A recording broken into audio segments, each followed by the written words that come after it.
प्रकरणात एक अत्यंत महत्त्वाची बातमी। भोंदू खरातवरील चौथ्या गुन्ह्यातील सुनावणीला आता सुरुवात झाली। सरकारी वकिलांकडून खरातच्या 5 दिवसांच्या कोठडीची मागणी करण्यात आली आहे। इतर आरोपींचा देखील शोध घ्यायचा आहे असं सरकारी वकिलांचं म्हणणं आहे। देवाशी संबंध ठेवले म्हणून तू शुद्ध झाली असं सांगून फसवणूक करत असल्याचं सरकारी वकिलांनी या सुनावणी दरम्यान न्यायालयासमोर म्हटलेलं आहे।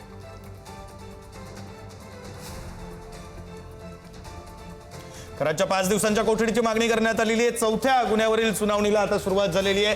भोंदू अशोक खरात प्रकरणात महत्त्वाचे अपडेट आपण पाहतोय। चौथ्या गुन्ह्यातील सुनावणीला सुरुवात झालेली आहे। 5 दिवसांच्या कोठडीची मागणी करण्यात आलेली आहे। सरकारी वकिलांनी या दरम्यान नेमका काय युक्तिवाद केलेला आहे तर सरकारी वकिलांकडून 5 दिवसांच्या कोठडीची मागणी करण्यात आली आहे। इतर आरोपींचा देखील शोध घ्यायचा आहे असं सरकारी वकिलांचं म्हणणं आहे।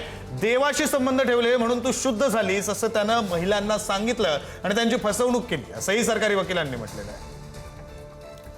दैवी शक्ती असल्याचं सांगून अनेकांची फसवणूक केली। सरकारी वकिलांनी सुनावणी दरम्यान न्यायालयासमोर हे म्हटलेलं आहे। तांब्याच्या भांड्यात पाणी प्यायला देऊन अघोरी कृत्य केलं। सरकारी वकिलांनी न्यायालयासमोर हे म्हटलेलं आहे।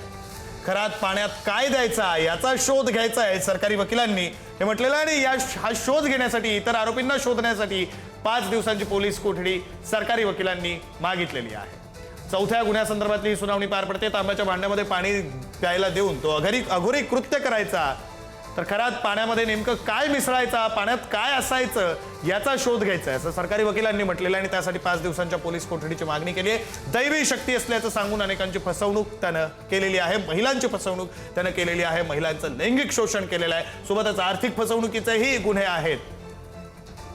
खरात पाण्यामध्ये नेमकं काय मिसळून द्यायचं याचा शोध घ्यायचा आहे असं सरकारी वकिलांचं म्हणणं आहे। अशोक खरातच्या या प्रकरणामध्ये आता चौथ्या गुन्ह्यासंदर्भातली सुनावणी सुरू झालेली आहे आणि चौथ्या गुन्ह्यामध्ये 5 दिवसांची कोठडी सरकारी वकिलांनी न्यायालयाला मागितलेली आहे।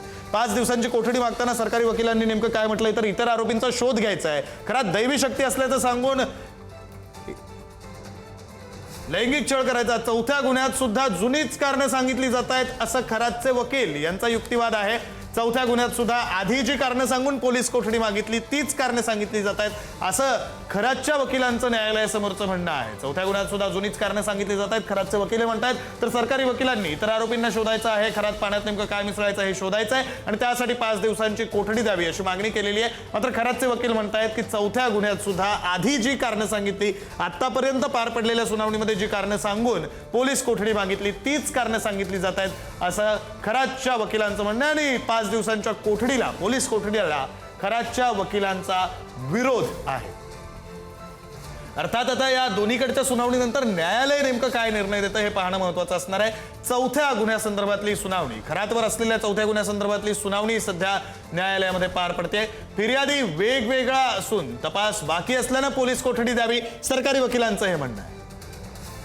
तर खरातचे वकील असं म्हणतात की तुम्ही तेच मुद्दे पुन्हा पुन्हा सांगताय। त्यावर सरकारी वकिलांचं असं म्हणणं आहे की फिर्यादी वेगवेगळे आहेत आणि त्यामुळे तपास बाकी आहे, पोलीस कोठडी द्यावी। सरकारी वकिलांनी हा युक्तिवाद केलेला आहे। न्यायालयासमोर दोन्ही बाजूंकडून युक्तिवाद सुरू आहे। सुरुवातीला सरकारी वकिलांनी 5 दिवसांची पोलीस कोठडी मागितली। इतर आरोपींचा शोध घ्यायचा आहे असं म्हटलं। तांब्याच्या भांड्यामध्ये पाण्यामध्ये तो नेमकं काय मिसळून देत होता ते शोधायचं आहे असं म्हटलं। त्यावर खरातच्या वकिलांचं असं म्हणणं होतं की ही तर आधीचीच कारणं आहेत ज्यासाठी तुम्ही पोलीस कोठडी मागताय। त्यावर आता सरकारी वकिलांनी असं म्हटलेलं आहे की फिर्यादी वेगवेगळे आहेत आणि त्यामुळं पोलीस कोठडी द्यावी। फिर्यादी वेगवेगळे असल्यामुळं तपास बाकी आहे असं सरकारी वकिलांचं म्हणणं आहे।